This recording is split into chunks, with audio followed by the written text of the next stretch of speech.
Okay. I want to welcome everyone to this third series of Her Voice. And Daryl is on here, and I want to thank him for getting something started. We have wanted to do this for a long time. And last year when we had the opportunity to do it with Stage Aurora, the Big Read, it helped us to kind of see what we needed to do and what we, just kind of test it out. So this year, for November, we wanted to do it again. And of course, we had so many requests for it to be a repeat. So here we are tonight. And tonight we're going to be talking about women in combat or deployment. Our panelist tonight is Amy Ritter, U.S. Army, Stephanie Lincoln, hi Steph, U.S. Army National Guard, Liza Jo Montgomery, I'm not sure if she's on, U.S. Navy Active Duty and Reserve, Michelle Portier, U.S. Navy, Margaret Wright, U.S. Navy, Jan Clark, U.S. Army, Veronica Tutt, U.S. Navy, and Erin Ennis. She is still serving in the National Guards right now. So I think we have a great mixture of panelists to talk about women in combat and deployment. And we've been deploying for ages, whether it was nurses who tended our wounded warriors, or and really we started out that way because women has not always been allowed to serve in combat, and I mean in the trenches and things like we do now in Afghanistan and Iraq. Through the years, their roles have changed from being a nurse to basically working in combat with their ammunition and all of that, and all the things that men can do, women are able to do them now. These changes have opened doors for many of the barriers to be broken down, but it's also brought some additional challenges, not only to DOD, but also to the women who now serve. Today, we are interviewing some women about the challenges and achievement of women who have deployed and have been in combat. So I'm gonna start with, and welcome panelists. Thank you so much for serving with us tonight. I'm gonna ask, let's see, I see Veronica, when did you deploy? When did it take place, where, and for how long, Veronica? Good evening, everyone. Good evening. And I'm trying to get off of the other event.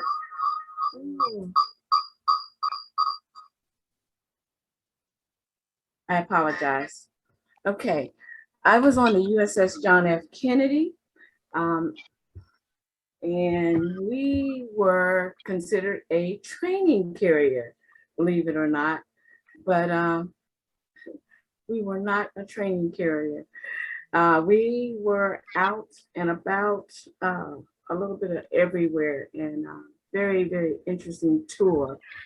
We were the first females that were on board the Kennedy.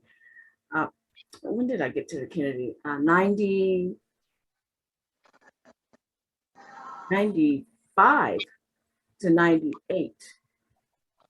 But we were underway several times. We were over in the Gulf. So during that, one of the deployments to the Gulf, it was very, very interesting. There was only 450 women on board with over 5,000 men. So you can imagine it was very, very interesting time to be on board for a training carrier, supposedly training carrier, but it was, what can I say? Okay. What were you going to say? I'm sorry. Go ahead. Go ahead. Okay, but our my first quote unquote actual deployment was during Desert Shield, Desert Storm, but I was not allowed to go, which was interesting. I was with Inshore Undersea Warfare Group 1, which was in the early 90s. The unit went, and I was a supply person, and I took care of everything on this side, whereas all my male counterparts went on the ground. We were not, they went, and it was a very, very touchy time because we had a lot of folks that we weren't sure what was going to happen. And a lot of the males did not want to go. And it was a reserve and active unit. And a lot of our reservists got out. Wow. So it was a very scary time, but they did not allow females to go because of the Iraqis. Our counterparts did not want to deal with women at all. And then myself being the senior female, I did establish a supply line for those folks going over. So that was my actual first quote unquote deployment. But then the second time was on the ship several times out and about. But again, being the only female with Desert Shield, Desert Storm with that unit, but on the Kennedy, it's approximately 450 of us. But as a Master Chief on the Kennedy, it was a very, very interesting time period, to say the least. I was looking at the questions. And did I find it a challenge to work in a combat environment? Yeah, absolutely. Because unfortunately, a lot of we had to prove ourselves. We had to work just as hard. And being a Master Chief, and at the time I had never been on a ship, but I did work and had, proven myself because I had made Master Chief based on the Desert Shield, Desert Storm environment. That was considered sea duty at the time. So. Well, I'm gonna stop at that question. I'm gonna come back to you. Let me hear from Liza. Are you there? I'm sorry, not Liza, Michelle Poitier. Let me hear from your point of view of when did you deploy? When did it take place, and where and for how long? So I deployed on 2 different ships. So I was also deployed on the USS Kennedy, and I believe it was 1999, that time period. And I made the deployment. It was my first experience being on sea duty. So that in and of itself was interesting, to say the least. It was like its own little city within the city. And because of the job that I had, I was a cryptologist. We kind of worked in a box away from everybody that was secure. But it was a different experience, because when you're out to sea and when you're deployed, the whole environment and the whole attitude of the men change. Like the married men become single. And so that means that the women that are on board become prey for them. And so that was a very interesting time. And so I was deployed there for about 1.5 years, and I actually had I believe a humanitarian transfer off of the Kennedy, and I ended up deploying to another ship after I took care of, why I was transferred for the HUMS. But it was challenging even within my field where I worked, because we were expected to do the same work, of course, but there were allowances that were given to my male counterparts that we didn't have allowances for. And so there was some favoritism, some sexism, and some racism. And it wasn't anything that you could prove, but it was there. It was very overt, but it wasn't anything that you could do anything about, because we're out in the middle of the ocean. What are you going to do? And so, yeah. And so my experience on the USS Fluence, which was totally different, because I went from a carrier to a small boy. And it was a challenge because one, I wanted to fill my time. And so outside of the time that I was working, I was going to school, I was working out, I was trying to advance, but there was so much going on outside of, us supposed to be on deployment that it was a challenge to work because the men that were dealing with the women that were on the ship that they were with, quote unquote, there was favoritism again. And so I was on that deployment in the group when the USS Cole was out there. And so I was out there during that time. I did get my ESWAS. I was the second woman on that ship to earn their ESWAS, but I fought tooth and nail to get it. And I had to do so much more. Like I had to prove myself because I was a woman. And they made it difficult every step of the way, even though I studied. And, it wasn't like one of the my superiors said, it would be so easy for you to get it if you would just sleep with someone. And I was like, I'm not doing that. I'm going to get it. I'm going to get it fair and square. So it was a challenge. And there wasn't really a whole lot that you can do, because even if you said something, it wasn't really going anywhere because they protected one another. Oh, so and we're going to get into some of those subjects as well. I want to hear from an Army. Amy, can you tell me when you deployed and where, for how long, and did you find it challenging to work in a combat environment? Oh, absolutely. Thank you, Misty, for having me. My active duty MOS was the Patriot missile, and I served from January of '97 to 2003 when my son started kindergarten. I was an honor graduate in my training class in AIT. And when I got to my active duty station in South Korea, I was one of two females in my platoon. The other girl was down on a TDY assignment. So there I am, the only female in my unit, and going to all the different exercises and trainings. We had to go to Camp Humphreys to go to the 50 cal range. And there we are in the little training in our hut. And I was the only female, and none of the males in my platoon wanted to work with me. Oh, None. wow. Wow. Yes. Now, mind you, when we went to the range, I shot expert, so I have no problems. But yes, it's very disheartening when it comes to a woman in a man's profession, that's for sure. I got pregnant when I was in South Korea and experienced my military sexual trauma. And active duty in Korea, in the Army, in my Army, as a single soldier, you're there for a year. If you're married or what have you, your family's there. Other than that, single soldier, you're pregnant, they kick you back to the States. For me, I went back to Fort Bliss. That's El Paso, Texas. Air Defense Artillery was down in Texas at the time. I still wanted to support my country, but didn't want to be in that small pool, knowing that I have all these eyes on me in that small specialized career path. So I transferred to the reserves and moved back to home to Pennsylvania. In my reserve unit, we deployed after 9/11 to Kosovo. We were boots on the ground. We ran the detention facility at Camp Bondsteel.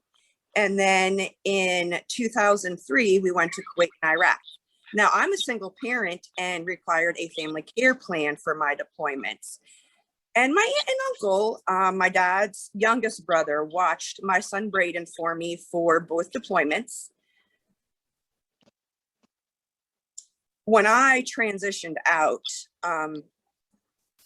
it's hard for me, and I appreciate Miss D and all you nice, lovely ladies of this panel and the women veteran organizations that I've met since moving to Florida allows me to speak about what I've experienced, and I appreciate you for that. Like looking back, knowing what I know now, like when we deployed to Kuwait and Iraq in '03, and I drove past the Patriot unit that was in Kuwait, like I just started spiraling. And looking back now, I can see why.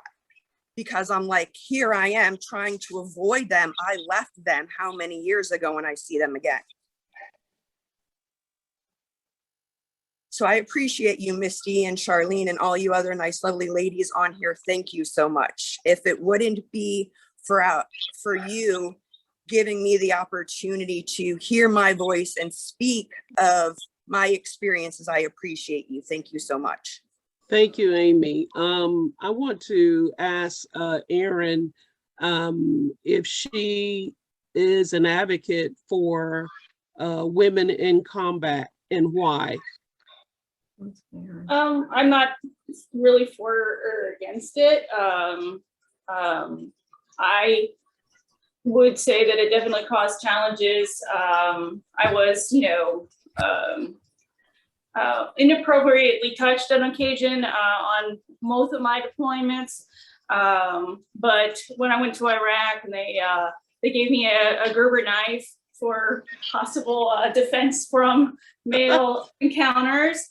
But I don't know, I would still say it was not necessarily a bad experience for the overall, because I went to Iraq as well as Gitmo. I went to Iraq in 2007, and then in Gitmo, I was there from like 13 to 14 or 14 to 15, they blend. And I would say they were both very interesting experiences. I primarily do logistics, and so I was doing my job for a lot of it, and I didn't have as much problems as probably some other people. But there are good points and bad points. So I'm not one of those ones that's one of those gung-ho women who want to go off and I'm going to go be infantry or I'm going to be an MP. I was not one of those. Wow. So I would say I wouldn't recommend those women doing it, but you also have a lot of those females who are using, like what one of the other panelists were saying, and like they're talking about sleeping with people to get ahead or whatever. We'll have the ones in there that I think shouldn't be in the Army, that will try and utilize their female wiles to try and get ahead. Those ones I think should not even join the military. But I think if they're willing to work hard and do their job, that they've had good opportunities still, even though yes, you still have moments where you're like stupid men. Yeah. But yeah, otherwise I would say I would not be against people deploying. Yeah, well, you know, that part where you talk about women doing things to get ahead, that happens in corporate America as well as in the military. But we know in the military is supposed to be a very structured environment and should not, this should not be happening. Stephanie, could you answer that question? Are you an advocate for women in combat and why? We can't hear you. Hello, got me? Yeah, we can hear you. All now. right, gotcha. Yes, mainly because actually I was just discussing this with my husband this morning. I just believe that there will be just an equal amount of men who shouldn't be in combat and an equal amount of women. So it doesn't determine, you know, what sex organs you were born with, whether or not you were going to be a good soldier, sailor, Marine, etc. in combat. You know, that doesn't determine anything, you know, what sex organs you ended up with. So, you know, yes, absolutely. Anybody who has the skills and the motivation and the desire and the ability, I don't care what gender you are, what you call yourself. If you're going to be a good trooper, you're going to be a good trooper, and you should be out there doing what you love to do. So that takes me to asking, being in combat and being active duty is two different things. I just remember my mindset when I joined the Air Force, and it was, I'm going in under support because I want to support. I'm not trying to go to combat. And back then we weren't going to combat anyway, but I was more interested in being in support. I had no expectation of being deployed anywhere. You go TDY, but not deployed. So with that said, do you think that anybody, regardless of what career field you're in, should be prepared to go into combat? Yes. Absolutely. Who said that? Veronica, only because again, women have been in combat since, I mean, the beginning, because you had your nurses, you had your supply type, and they were in the front lines. If you look at your history, they were always there. So you're saying you're not in combat, but they were there. You see what I'm saying? So those jobs sometimes put them there, although they weren't expected to, quote unquote, fight, but they had to be there defensively and to support those folks. The nurses, definitely. Supply types were right there on the battlefield a lot of times. So again, you had to be prepared to go into combat. And there were a lot of women that wanted to be in combat. And there were women from the Revolutionary War that went into combat knowingly, wanted to serve their country, to be treated as equals. So there are certain jobs you may be in there, even though you are an admin type. So be prepared for that.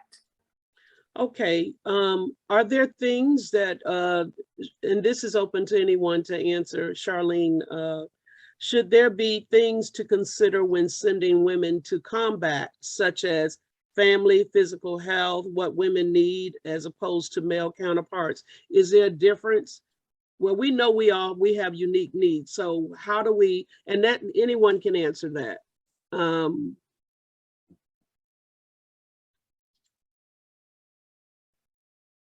Well, I'll tell you, in inshore undersea warfare, and then I did serve with the Army also.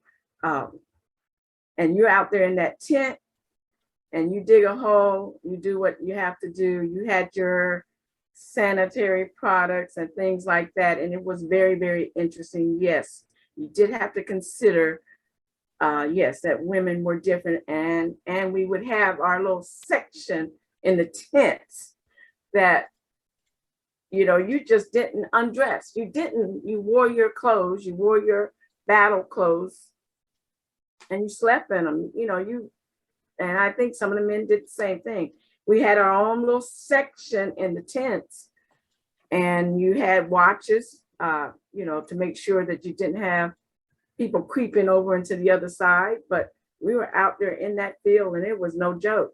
And I didn't care for it. That's why I was glad I was not in the Army. But anyway. So, but they did make accommodations for us being out in the field. I don't know what did the other Army people say. I did serve with the Army, and I didn't care for it, and I got out of the field quick. So, Miss Margaret, are you there? Yes, I'm here. Okay, so I have a question for you. I know you were in Guam and you were a Navy nurse. And I don't even know if this question would be good. It's how were you received in a zone that is dominated by men? And you really weren't in the nursing field. It was not necessarily dominated by men, but you worked, you served at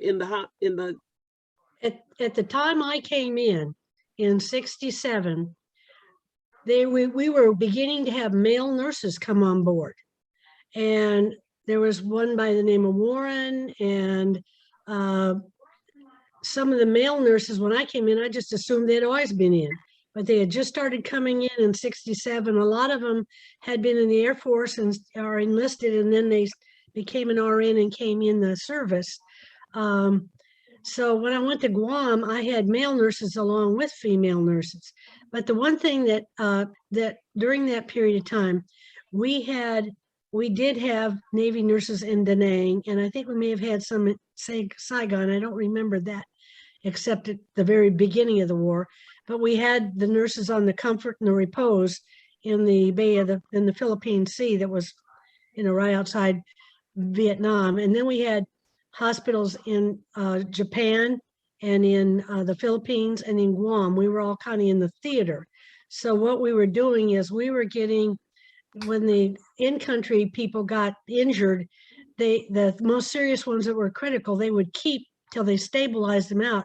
But the ones that were fairly stable, they would get ready to medevac them back towards the States, because our medevac system said if you were from the East Coast, you were going to end up in Andrews Air Force Base on the East Coast, or Travis on the West Coast, and then they would ship them out to the hospitals, naval hospitals closest to their home of record. So when I went overseas in Guam, at that time, no female core waves. Now I had core waves when we worked at Bethesda. They weren't on the male enlisted floors working, but we nurses were. And when we got orders, I put in for Rota, Spain, and Naples, Italy, and ended up with Guam. And I had to ask my dad where it was, because he was in Saipan in World War II, so he knew where it was.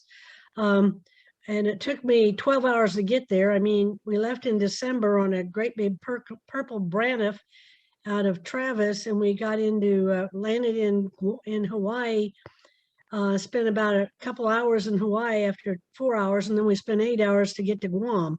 And it was a long flight. And when I got there, as I said, we had a nurses' barracks quarters next to the hospital. And then during '68, when they had the Tet offensive, they had to expand the hospital in Guam from the main hospital to the annex, which was down on the beaches. And it was leftover glorified Quonset huts. They were 2-story buildings that had aluminum siding on the sides, and we had windows with Visqueen on them of louvers, because there was no air conditioning up until the time I got there. So I was at the annex down below the hospital, and I had to ship my car over there. I could ship it over, and so I was able to drive to my quarters back up to the hospital to work. And at that time, we had mainly male doctors. It was just the doctors, the nurses, and the corpsmen that were at the hospitals. And then we would get our patients, not only were our wounded from Vietnam, which was a large number, they would come in and medevacs and land at Anderson Air Force Base, and then they would bus them down to our hospital. But we also took care of many, many of the trust territory beneficiaries, some of which did not speak English. They chewed betel nut. They came in with all kinds of strange fevers of unknown origin. I never saw so many parasites and things like this that you don't see stateside. I saw a lot of weird incidents that happened there. One guy was spear fishing with his uncle, and the spear glanced off the rock and went right up his nose. And I was working in the operating room, and we had to remove this thing from the nose, and it was like this far from the brain. And one guy fell down. We had near the beaches, they had caves, and they had this one that the speedlinkers would climb up in, and we had a guy who fell in that cave, and he was brought in, and we had to assess whether, what his brain function was and injuries. We saw a lot of weird, strange things besides Vietnam.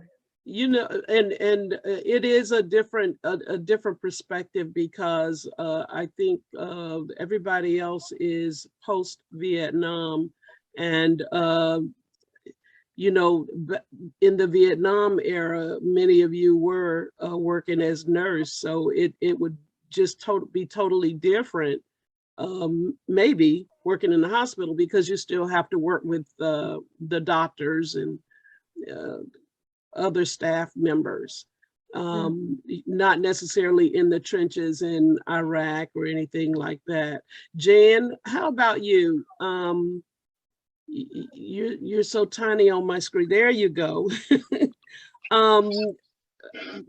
How were you received in a zone that is dominated by men? Well, I'm with the United States Army, and With the United States Army, my situation may have been a little different because I was, when I did go over to deploy, which was to Kuwait and Bosnia, we were there for less than a month. And I was with the special division, which was the All Army Entertainment Division. So the way that they received us was, we were received in a wonderful way because we brought to them, it was soldiers entertaining soldiers. And our goal was to uplift and to motivate soldiers through performance.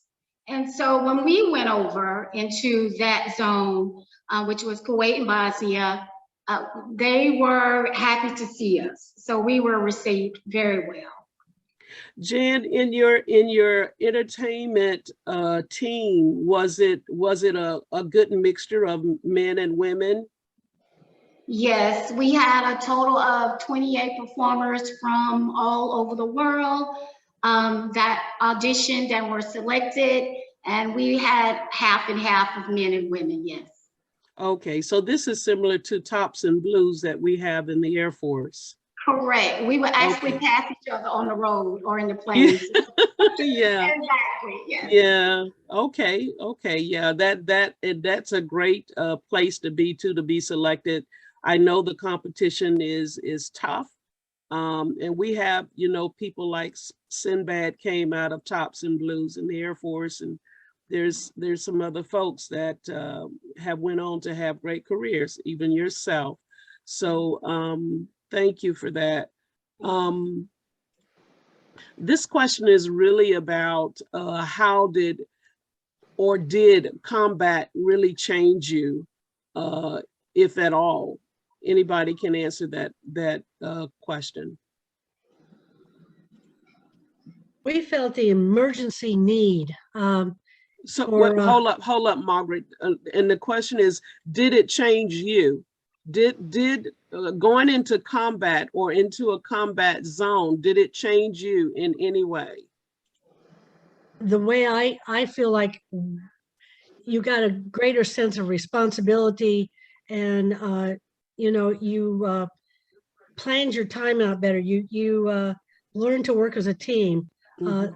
In nursing, we do it anyway, but I want to just say it made you more pay attention to detail more often.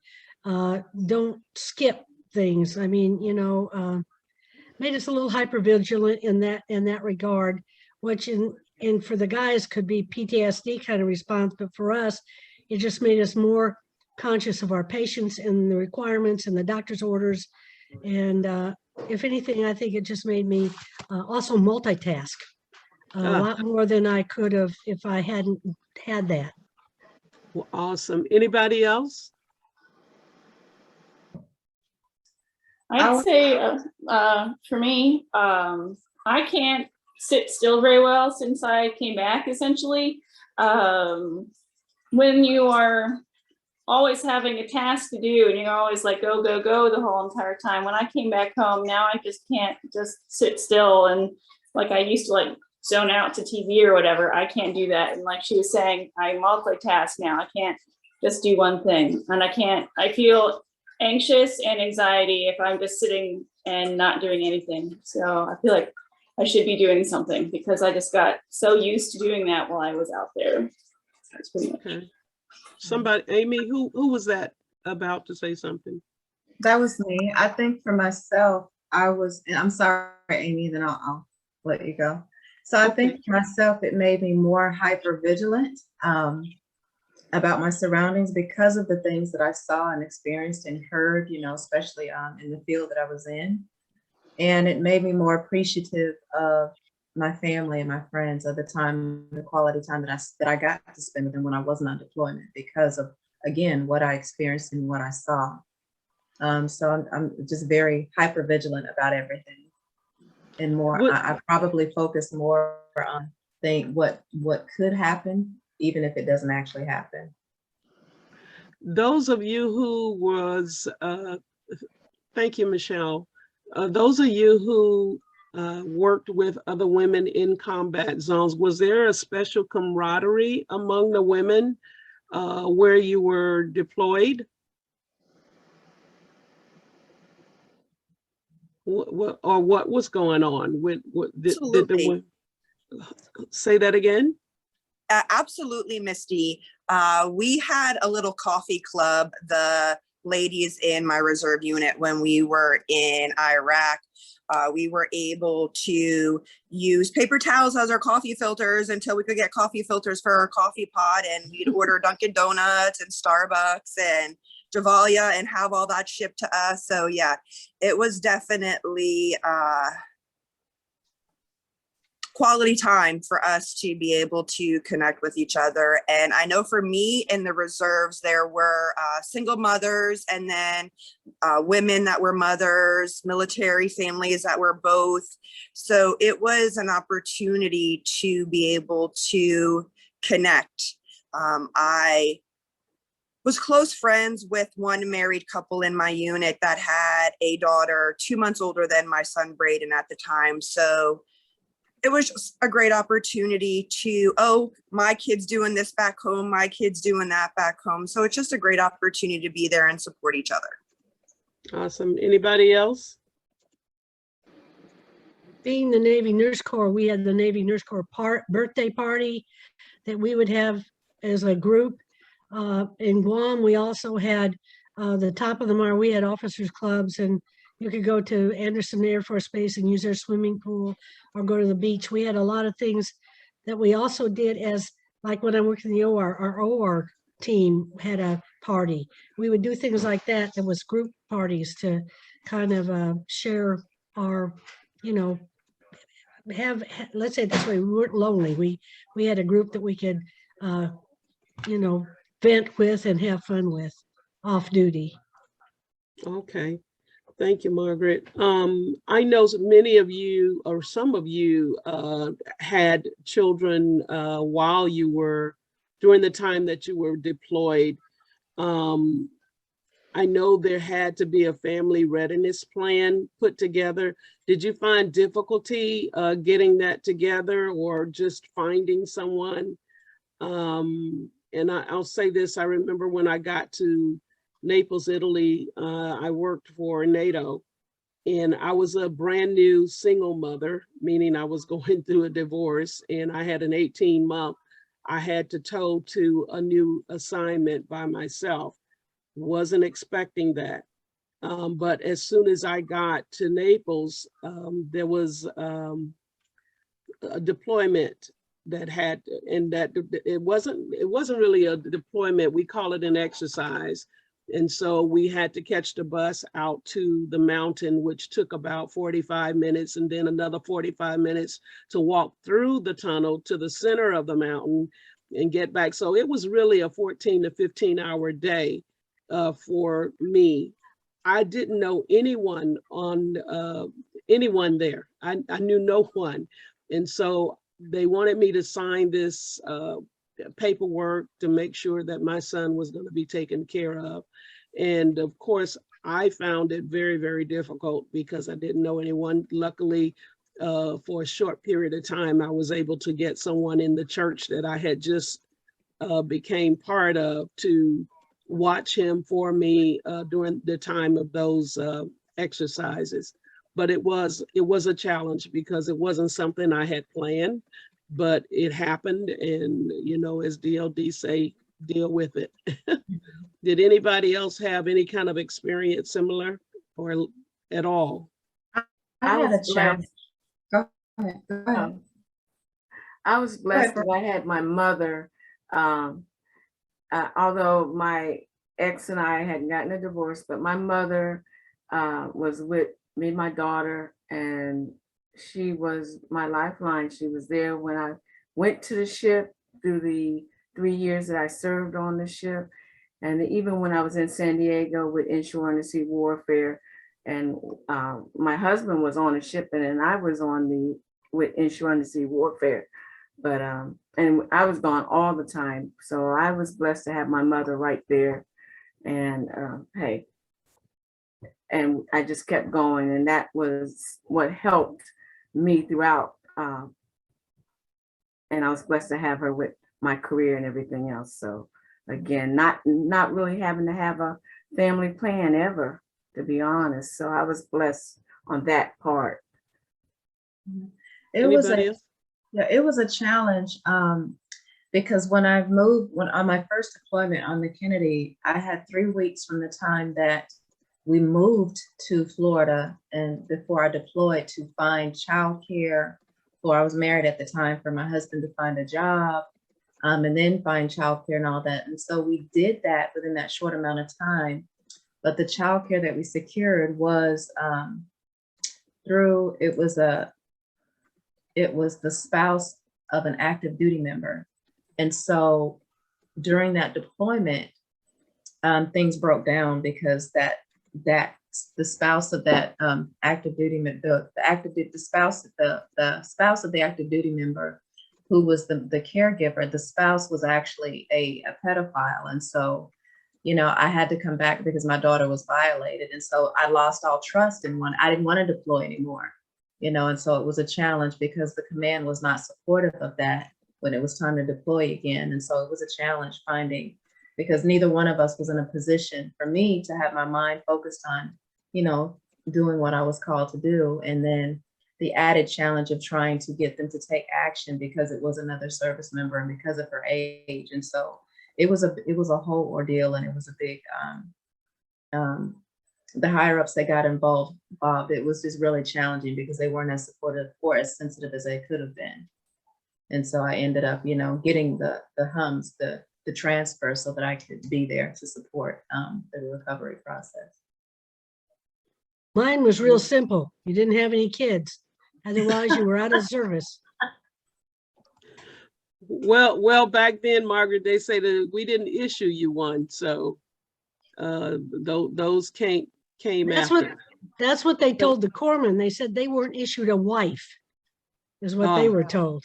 Yes, that was it. If they didn't come in your sea bag, oh well.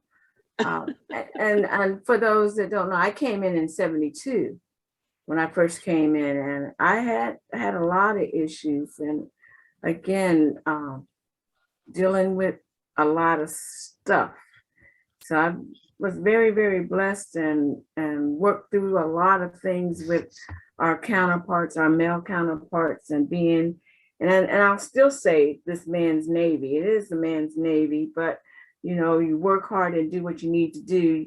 And I agree with one of the panelists that talked about the isms and then some of the women that use their wiles, you know, instead of, but again, as someone else said, that's in the corporate world also.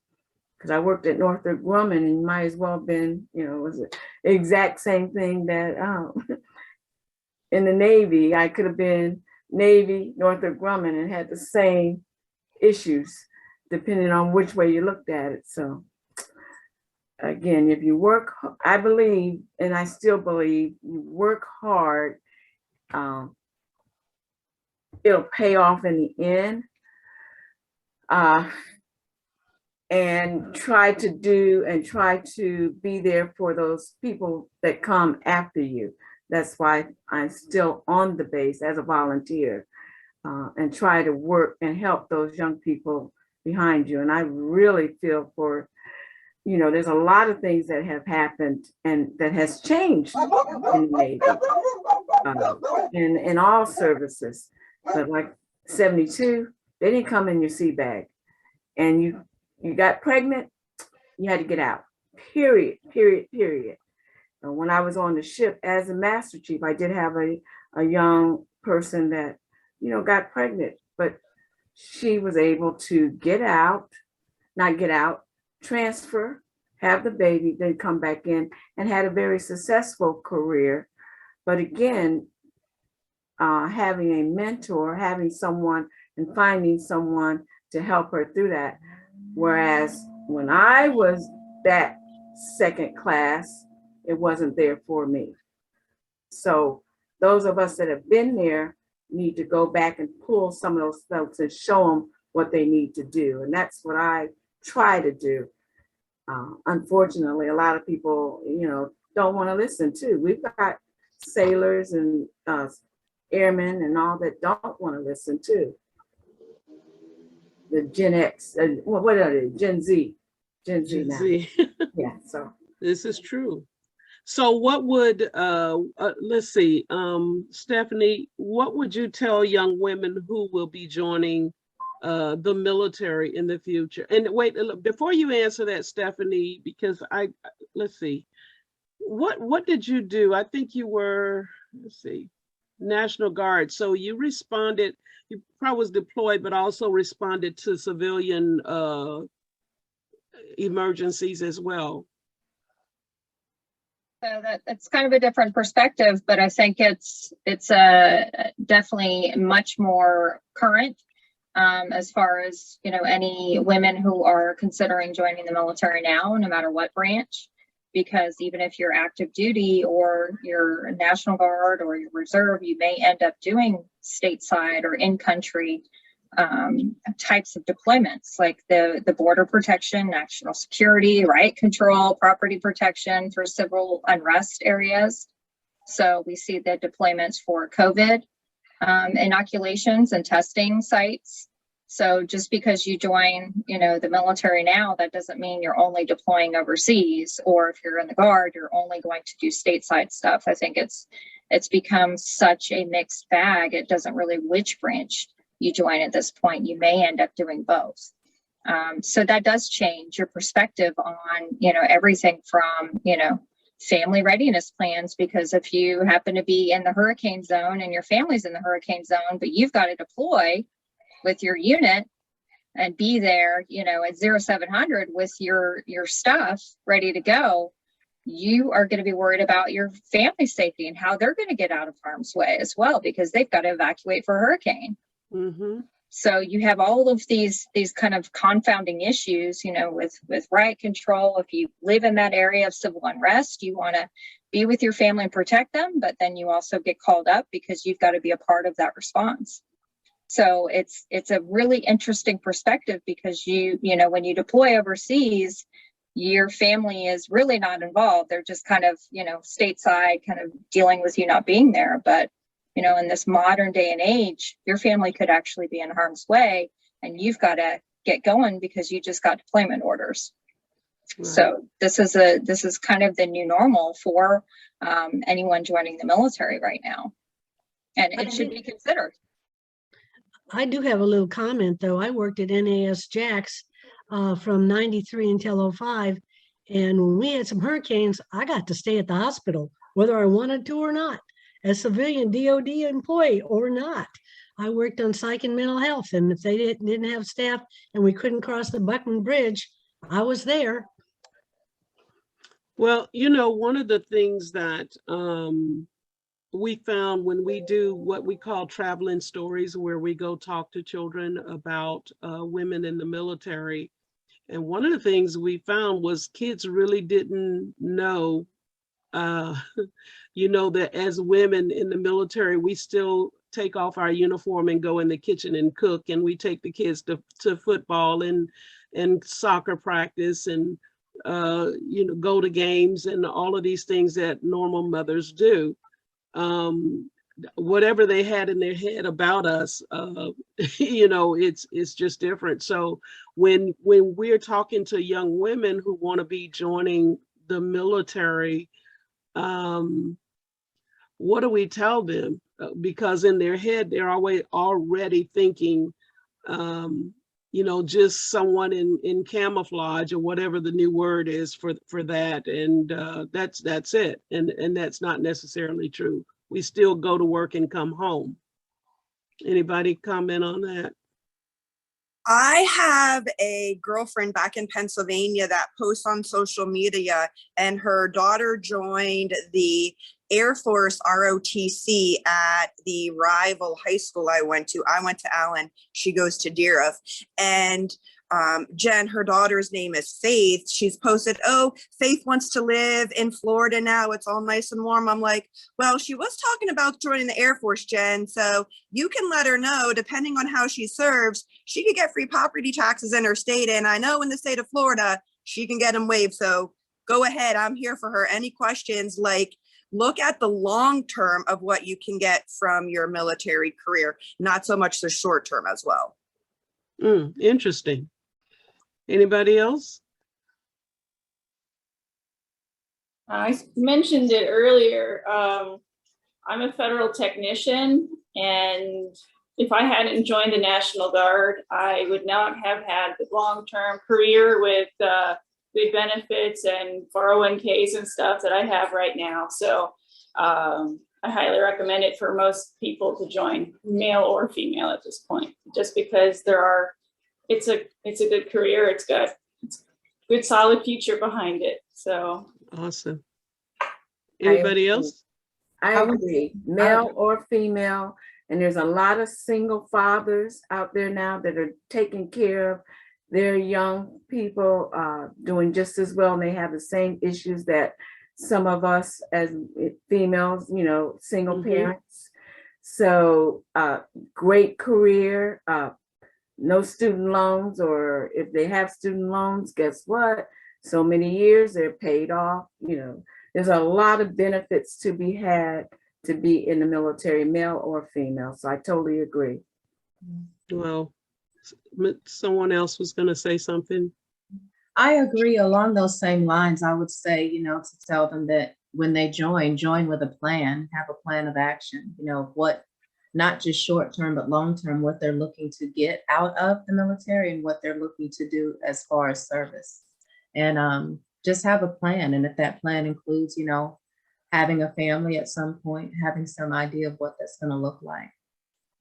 You know, because some, you know, for a lot, it just happens. You know, you get in there and you're in the military, you're having fun, and then maybe you find that one and you guys get married, but there's no planning. It just happens. And so I would say just have a plan. Anybody else? I think it's something that joining the military, you're working with a team. You have, you know, the goal of what branch you're in or what part of the service you're in. You can, to me, it looks like some of the enlisted people can switch over if they, you know, they can switch their MOS sometimes. They go in on one thing and then they find they have interest somewhere else, and they can shift over to other areas. I think if you're, especially if you're single and you don't have a plan and you don't necessarily want to go to college, it's an education, it's a growing up situation, because you learn how to handle money, or if you don't, you got a dead horse in the Navy. But you have, you know, those are things that matures you so that you can handle maybe more stress in your life. You learn how to balance your fun with your work. I think it's helps you grow. Awesome. Someone mentioned finding a female mentor. What do y'all think about that? I know some of you are in male-dominated or were in male-dominated fields, but what do you think about having a mentor? My mentor was a male, so just having a mentor, period, male or female, someone that you trust, someone you can go to, having many mentors, not just one, depending on what you're looking for. It doesn't happen. And you know what? And my mentor didn't look like me, but you know, my career was very successful because of that male, did not look like me mentor that I had.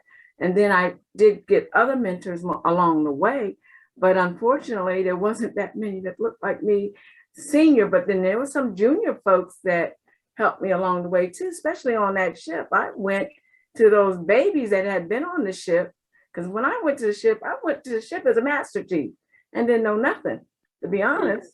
So I went to the babies and said, hey, help me out. You know what I mean? And that garnered respect also. But again, have many mentors, and not necessarily, it doesn't have to be a female. So anyone else? The other thing when you're in the service too, if you need things, you have a grapevine. You learn how to get things. When you need stuff, you know who to, like when you have a mentor, you know who to ask to help you with something. Awesome. Any other comments? Yeah, I always say that I wouldn't be who I am today without my military mentors. And I'm so glad. I think the primary thing that I got from joining the military when I was 17 years old was I got grown up by a lot of people I would not have otherwise have ever met in my lifetime, who took the time to spend time with me, to take me under their wing, to grow me up, to make me an adult, you know, and kind of took over for my parents at that point. And my very first platoon sergeant, I am still to this day very good friends with him. He took me under his wing and he walked me down the aisle in place of my father, who was deceased 2 years ago. So I call him my Army daddy. He grew me up. So I still have those connections to this day. And I've been out of the military for 10 years, a little bit more. So there's no bond like that mentorship bond that you get by joining the military as a young person. Thank you, Stephanie. I so wholeheartedly agree. And, you know, it seems like every base that you go to, well, most of them, there's that one person that you kind of get attached to the hip with, and that person that can, I say, feed life into you and help you along the way. And that's the thing about the military, whether you're male or female, you have, besides the bad memories, there's a lot of great memories, a lot of great experiences. Because I think Stephanie said, when you go in as a teenager, you're actually becoming an adult once you get your uniform on and you spend all those years, and that's your first experience as an adult. And so you're being shaped in that way. And, you know, my 20 years, I thought about it. I was like, God, I spent my adult life in the military. That's all I knew, which is why a lot of times our women veterans have a hard time transitioning, because they're being removed out of their comfort zone when they come out of the military. But there was great mentors out there. And I realized there was predators. I realized there were folks who were doing whatever they wanted to do. But the main thing is that we can look beyond that and kind of look at the great things that we experienced while we were in uniform. And so I have 3 minutes left. Are there any final comments from the panelists? Dee, I just want to say that I am truly an advocate for the military. I have a younger brother, he's 26. I have a niece, she's 22. I have another niece, she's 21. I don't have any children myself, but I truly, I am always trying to convince them to, if they're not really knowing what they want to do right now, or even what they are doing right now, just convince them and advise them to be that mentor person, to, you know, tell them, please go in the military. Like one of the panelists just said, I think it was Michelle, she was saying if they go in with a plan, I think that's where we come in as mentors for them. If they go in with a plan, and they can have really great careers in life, in the military and once they get out. So yes, I'm truly an advocate, and for males and for females. Those are those young people, and it can be wonderful for them if they just take the chance and get out there and experience it through travel and through as well as what they'll benefit as far as a career in the end. Awesome, thank you, Jan. Anyone else?